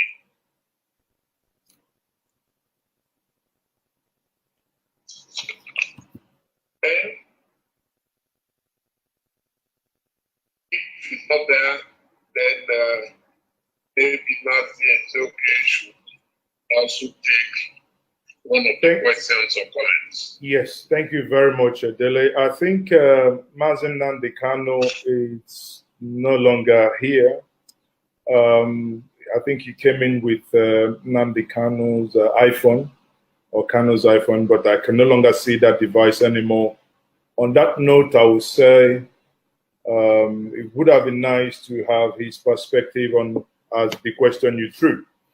Now, one of the things, if the back office could help me do is, we know that we have questions, as you rightly pointed out, but we have people who have raised their hands to either make their interventions or ask questions, and we will give them 1 minute each. Now, I know here, I've been told ab initio by our sister, Ankyo Briggs, now who is also now with us here. It would be nice to have Ankyo Briggs make a very quick intervention. We permit you 2 minutes, but please, sister, do not exceed the time allotted to you. Ankyo, if you can unmute yourself and make yourself visible, we will. I think you unmute and mute yourself again. I have unmuted. Can you see me? I can't see myself. Unmuted, yes, but seeing you, I think the back office will need to spotlight you. Thank you. Oh, okay. Well, let me continue so Yes. that I don't hold you up. Thank you very much. I've been here from the beginning. It's definitely a program that I am interested in, and I speak as a Niger Delta indigene. I speak as somebody from the former Eastern region. I speak here as an Ipob person and as a Southerner. I speak as someone who experienced the war. I was a teenager when Ojukwu declared the Biafran state, and I'm very much aware of why the war was fought. I describe the war as a war of revenge, if you like, against what happened during the first coup, as Franco Yakasaya very well detailed, and even calling the names of the people that were involved. Now, one person's experience in the war, especially if you were caught up in the war during the in the eastern part of Nigeria, your experience, for instance, in Enugu, does not make my experience in Port Harcourt a lie. It is just that there are experiences that we experience differently at different locations of the war. Now, having said that, it's a different view when people react to the war, the stories of the war, from second to third-hand information, because we don't have historical facts documented and taught in our school. So these are all part of it. But I would really, because of time, I would want to fast forward the experience of the war to where we are today. That the fact that Gowan said that there is no vanquished and no winner, that's not true. That's a big lie. There was, and still remains, and the way the Igbos are treated, there is a winner and there is a loser. You cannot say that people who you made to use 20 pounds, whatever the equivalent, the name of the money was at that time, that people who had millions, even billions in their account, were only entitled to 20 pounds of whatever value it was. You can't say that people like that are not going to feel that they lost the war. Now, fast forwarding it to the political situation in Nigeria today, the political situation is saying, and I have said this, that first of all, the North, the way the North is projecting itself, it has no idea of giving up power in 2023. If it does, you will not have people of northern origin like El-Rufai saying that they want to contest for presidency after Buhari has done 8 years, that a northerner will now contest again because that is fair. No, it is not fair. It must be ceded, each political party must cede it to the South. And who in the South? The Yorubas have done 8 years. The Niger Delta people under Jonathan have done 5 years. 4 actually, if you consider that he was only elected for 1 tenure. Now, so if it's going to go to anybody for equity and justice, it has to go to the Southeast. That is my personal position, that I am canvassing amongst my own people. Because if we go into 2023 election and we don't have a new constitution and we have not restructured Nigeria, then we're wasting our time. Now, the very last point I would want to put across is the fact that people are saying they want to live. I believe in that concept, depending on the argument, depending on where you're coming from. If people are frustrated enough, and we all are at different times, the Niger Delta people, my people raised arms against Nigerian government in the 2000, leading all the way up to 2009, when they accepted amnesty. Now, if you're coming from that angle, we've done everything. We've even brought the economy of Nigeria down. So if my people now feel that the only way is out, then you have to discuss from that platform. If Igbo feels that they don't want then you have to discuss with them from that angle. So when people come on forums like we have now and make us to feel whether it is Igbo, whether it is a Niger Delta ethnic nationality, make us to feel as if we are the problem of Nigeria. No, Nigeria is actually the problem of my people because there is great injustice. You cannot continue to sustain 36 states if you take away the oil producing states. Take all their oil, share it amongst people who produce nothing, and then say that this is about one Nigeria. No, it is not about one Nigeria. We must do something about the constitution if we truly believe that we want to fix Nigeria.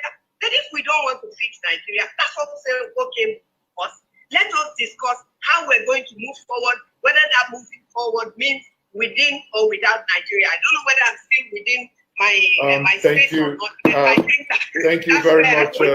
I think you've well exceeded your allotted time. On that note, I would be handing over to my good brother Dele for that. I think Mazi Nnamdi Kanu is back here, so Dele can repeat that question again. He's back. He's back. I've had the privilege of speaking extensively with Mazi Nnamdi Kanu in the past, and we've been on this conversation for a while. So I'm happy to welcome you back, Mazi. Thank you for agreeing to join us back at short notice.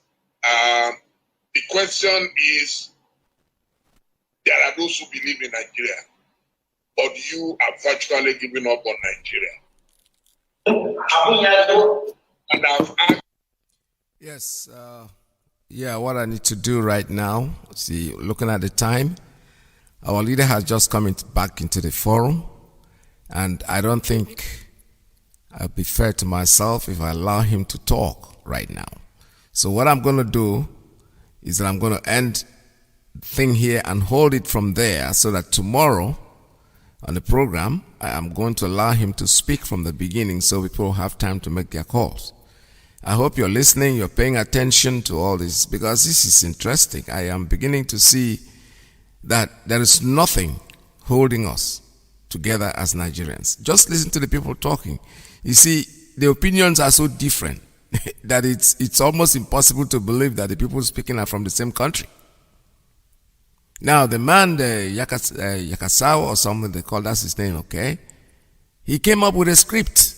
He's reading from a book. You know, when people start writing things down, it means they don't even know, they have no heck of what idea of what they are going to talk about. Check everybody there. I didn't see anybody open a book. Because they want to be justified. They don't want to say the truth, say the things the way they are. No. They want to read from the book so they can stay on the lie of whatever they're talking. They're going to be there. Now he's talking about the coup. It was an Igbo coup. He read all the names and everything. Yes, there was a coup. But what you fail to ask, the big question is, what caused the smoke? There have to be a fire somewhere for you to fire the smoke. So when you start treating the smoke without knowing the cause, you are treating only the effect. Something led to the coup. That wasn't even a coup, it was a revolution. They knew what was happening. Nzogu was supposed to be an intelligent officer, so he knew. That's his job, that's his position. He knew that these people were trying to do something, but nobody's addressing that. All we are talking about is Igbo coup. They're still going there. Never again, that's what they call this meeting. Never again. Is there anything here that shows that there will never be a never again? No. They're just talking. It's not going to happen. There is nothing uniting us as a people. Absolutely nothing. They believe me sincerely. So let's stop fooling ourselves. Let me not go into this today. Like I said, it's for tomorrow. I'm going to conclude it tomorrow by allowing our leader, Because when you look at the time, based on my time, I want you to be able to make comments, to have a conversation about this.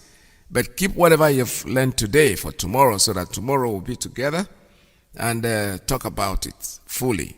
And when our leader, in fact, is the person that I'm going to use in concluding this thing, because somebody sent it to me and I'm very happy he did. I've been able to listen to it over and over and over. And by tomorrow, we will be able to comment. Onyeka Owenu was fantastic. She said it, just the truth. People don't read. They don't take a piece of paper and start reading what they're going to say. No.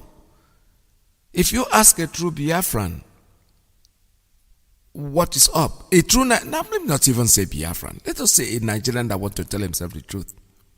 He will go straight. He doesn't need to read the book. He does not need, unless somebody who wants to fool himself. But if you live in Nigeria at a certain age that you are, the ages that we are, you can't go and ask a question about certain things and I go to look for a book to answer you. No. I saw it firsthand. Whatever I'm going to say is something that I know that has happened. It is not, it doesn't got to be, how would I put it? It does not have to be the fact that I have to go and refresh my memory as if I'm reading from the classroom or telling somebody. No, it's not going to be that way. What we are saying is that our freedom is imminent. There is nothing holding us together as Nigerians, and that is the truth. So with us, I'm going to take a few conversations. Any phone, their phones have been trying to ring. But the point is that when issues like this are on and you are busy with your phone trying to make a phone call, it means you want to deviate our attention from what we're saying. But today, tomorrow, I am going to have to deal with this issue, and when you're going to call me, please concentrate on it. Let's have a good conversation. Let's not start, because when you're so busy with your phone, I don't even know if you are listening. It's like you are not even paying any attention. You're just busy with the phone.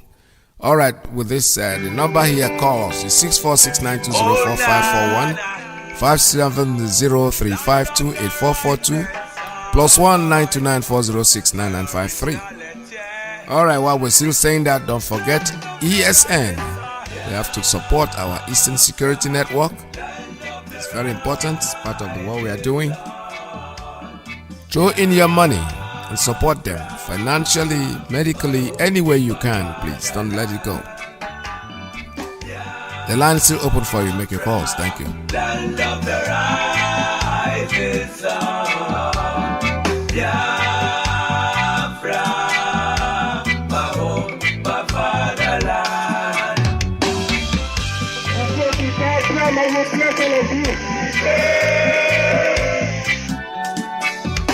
We are children of the Most High, called by the name of God, the Creator. Wise men from the east, south, and the middle, great Biafran people. We're taking it to idol worship, and we lost the face of our God. And as we wallowed in idol worship, the British entered in, trading on the Niger, exploiting your people. Trading by barter, you give me palm oil and take soup. So them enter there. I brought in civilization, brought in your religion, and told us about America, and we embraced it. I never knew them got Nigeria water. With religion splitted us amongst our brethren, with denomination tear us apart. Building churches, schools and hospitals. We never knew we had to pay this much to be your place forever. Oh, nah. So we fought so hard. All right, I'm still reminding you of the ESN, Eastern Security Network. Our people, we have to make donation to them. We have a bank account for them. the bank account where you can lump into your money. If you're living outside the United States, you can use our website at www.ipobinusa.org/donate. I say, for those of you living outside United States, it's www.ipobinusa.org/donate. Make your donations. And for those of us here living here in the United States of America, the bank name is Chase Bank. The account name actually is Indigenous People of Biafra Patriots, INC. The routing number is 044-000037. 044-000037. That's the routing number. The account number is 669680-115. 669680-115. Also, those of you who want to use the Zelle, please, IPOBUSANA@yahoo.com. IPOBUSANA@yahoo.com. I have a call coming in. Let me take this one. Caller on WhatsApp. Tell us your name and where you're calling from. Good morning from here. Mazi, good morning. Yeah, well, welcome to the program. Yes, Mazi, my name is Iyke. Iyke is calling from Eastern Texas. From Newe, Biafra land. Mazi, may Chukwu Kikabiyama continue to bless us. We give him all thanks and praises for his goodness and mercies upon his children, for us to see another good new day in our life. We bless Almighty God for his mercies. In the name of Chukwu Kikabiyama, I pray. Yes, Mazi, I want to say very, very short. That clip you played, from all the speakers there, I can see, like you said, that somebody was reading from from script. You know, I'm not here to, insult anybody anywhere. What I'm saying is that that Yanko Takasai or Yanko Sakasai,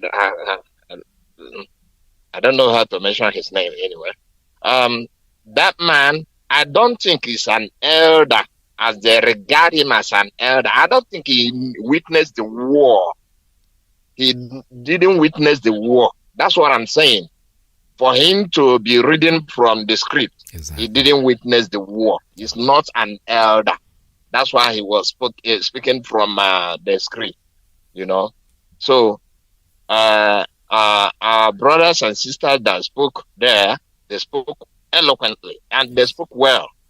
But that man, you see, reading from script, he's not an elder. Mazi, thank you, Baba. Thank you so much. Yeah, because if you witness something, why do you have to read from the script? You could have said something the way it is, and actually he didn't address the issue. He just was trying to push blames. Yeah, the coup was an Igbo coup, was except one Yoruba man.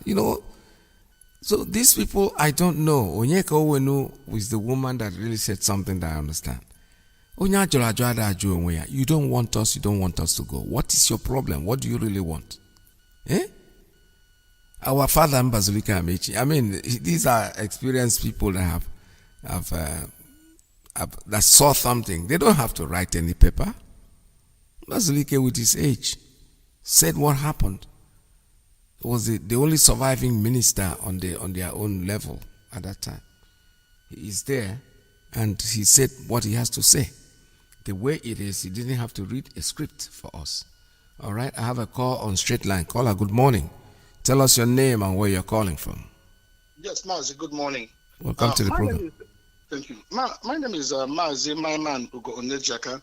I am the national PRO of IPOB here in the United States, and I reside here in Washington, D.C. I'm from Amibo. Amibo is in Olo. Amibo is the home of the tiger, and Amibo is the home of King Tiger of the Ipob. Thank you so much. I know your time is almost up anyway. Yes.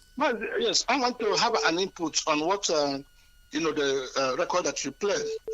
What happened is that the Tanko Yakasia that the guy was saying about, you will see that it is just a script that guy went one at a time. Yeah. Talking about those people who were involved in the coup. Yes, sir. But the problem there is that he refused to tell them that after that coup of 1967, 1970, there were some coups again that happened from Murtala Mohammed until the last one that we have of Abacha. All those ones, no ethnicity was killed. Nobody was exterminated. Nothing happened to those people.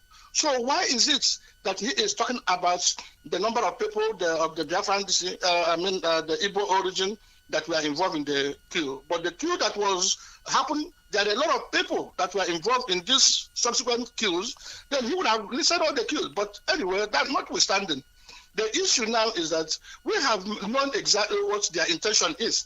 There's no two ways about it that these people, their intention is that they must hold us in Nigeria, whether you like it or not. That's right. But that time is gone. We are not playing that game anymore with them. Because now, this guy refused to touch on the 3.5 million children that were intentionally exterminated. This guy refused to talk about the women and that were raped, and then the pregnant women that were butchered, and then baby was removed from their belly. This guy did not say anything about the thousands and thousands of Biafran children that were airlifted outside this country. The guy did not say anything about the food poisoning, that is the cyanide that was put in the food for the people that were in the refugee. The guy did not say all the killing that has been happening up to date in Biafra. The guy did not say about the abandoned property that happened in Biafra land. The guy did not even say about there is no seaport, there is no airport that is going on in Biafra land. And the guy thinks that we are foolish. What he should understand is that we are new generation that have come. Maybe he is having it in the perception of the last, the old people. But believe me, we are here to fight to the end and then to make sure that we can never live in a country where we can be a slave. We will never be a slave in Nigeria. Either everybody is gone, honestly, or then they think twice. Let him go ahead and then think. But thank God that everything is happening in the north. They are not talking with one voice. Because if you can't go to somebody of the middle belt and then you tell him all this nonsense and he listens to you, or even you talk about going to Bruno, no, they're not listening. But because the problem there is the Fulanis. And this guy is a Fulani. This guy that spoke like this is a Fulani. So, Mazi, thank you so much. God bless you as you're doing a good job that you've been doing. Thank you. Yeah, well, thank you so much. All right, this is Radio Biafra, USA too. You see, they are, like I said, when you start reading from a script, when something is like memorizing, somebody a little child was singing J-O-H-N John B-U-L-L bull, and the mother said, you are very, can you please spell bull? You say, our teacher not teach us that one, because it's memorizing from a book. That's exactly what this man is doing. He's reading a script, a well-written script. But you know something? We are all going home. Whether they like it or they don't like it, it's not going to change anything. Let's take a call on WhatsApp. Caller, good morning. Tell us your name and where you're calling from. Yeah, my beloved veteran, good afternoon from Warsaw, Poland. I remain okay for Mr. Iyke. Appreciate you once again. And every other protocol is duly observed because you don't have time. Mazi, let me say this. Our sister, Onyeka Onwenu, and these people that were invited, when they were mentioning names, I want to quote Onyeka Onwenu. She recognized that NWC Carlo, who is late now, yes. And I forgot to mention Colonel Wobozi, who is equally late, and the Biafran Colonel Wobozi's birthday is coming up. I think I will announce it anytime. I forgot. I was trying to get the date here now, but I can't find it again. And they refuse equally. They are looking for peace, Mazi, but the Obibo massacre, they said never happen again. But everything that happened in Obibo, they never said anything about that. Did you notice that? Yeah. And these are people who are looking for peace. And even the so-called professor who came there and started saying there will be no peace. We want to go. If we don't have peace in our land, we say like that. Allow us to go. We really want to go and live as human beings, not into this contraction. They log everybody together. We really want to go. Mazi, another thing I wanted to say there, I don't know where I write it. There is another point I wanted to make there. But all the same, that they should allow us to go. Yes. There's no too much talking. Of course, we are going already. You can't lock some people. Since 1945, you started killing us. And somebody, even that woman, the last speaker, I wish that she have not, Onyeka Onwenu had not spoken before this woman started vomiting that nonsense. Onyeka would have, I bet you Onyeka Onwenu would have challenged her. Yes. Mazi, I'm not happy. We are not happy the way they don't have respect for all of us. What kind of content are they talking about?